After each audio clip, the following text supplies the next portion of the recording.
something that I actually learned in my career is that no one but you cares about your career. So focus on the big picture, focus on the right things, and make smart decisions.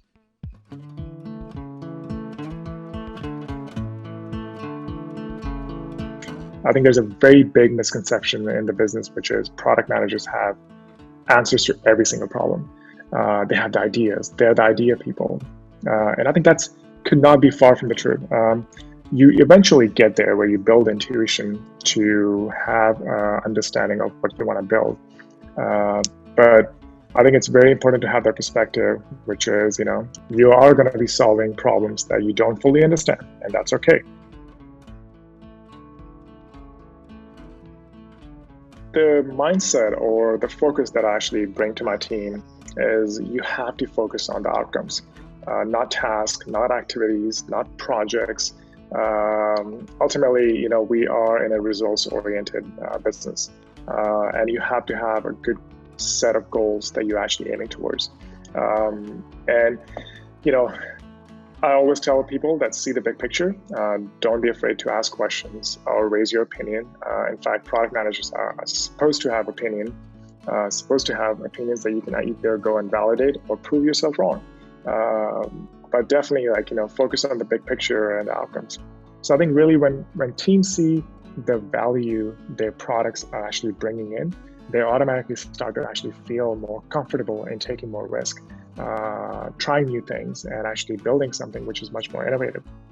My job now is much more about cross-functional alignment, making sure that not just my team, the engineering, but other functions that are heavily customer-facing, like sales, customer success, marketing, they really understand why we're building and what. And the art of storytelling has a much better impact on not just our customers, but actually our teams as well, because that actually helps them motivate into solving bigger problems.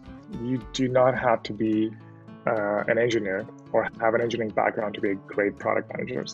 I think it boils down to empathy and understanding of how engineering thinks versus how product management thinks versus how customer-facing teams like sales, marketing, customer success actually think. Understanding those dynamics really help you build those intangibles, the soft skills that you really need to have a great collaborative team focus on the right things. Personally, my engineering background helps me to understand when the logical brain, engineering is extremely logical thinkers. And it is important that you actually put yourself in their shoe to really understand what are the challenges that they're facing, what are the downside of technical debt, what's the downside of maintaining multiple solutions, not having continuous integration and deployment, all those technical challenges that otherwise you would not really think about. They add to the velocity, they add to a better product, which stays up, less bugs, easier to develop. I think outcome-driven products are extremely sticky in the market because they actually help your customer achieve the goals. Not how, but what and why they're trying to actually use the product.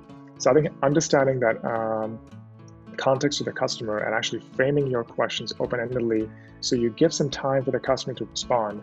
And by the way, be comfortable having awkward silences because it helps both the customer and you think about the next question and how you want to respond to it. I think it starts from understanding why the team is risk averse. What's causing that kind of behavior? And most of the time, it's about not having a culture in the business to fail. Failing is the best lesson that you can actually get out of any situation. But unfortunately, we as a business leaders don't actually pay too much attention to it, and we don't foster that environment. And I think with innovation means you're going to try 100 things and you're going to have one successful idea, and that's okay. That's what innovation is. So I think creating that environment where everyone can feel that they can try as many experiments as possible is going to help them see the big picture.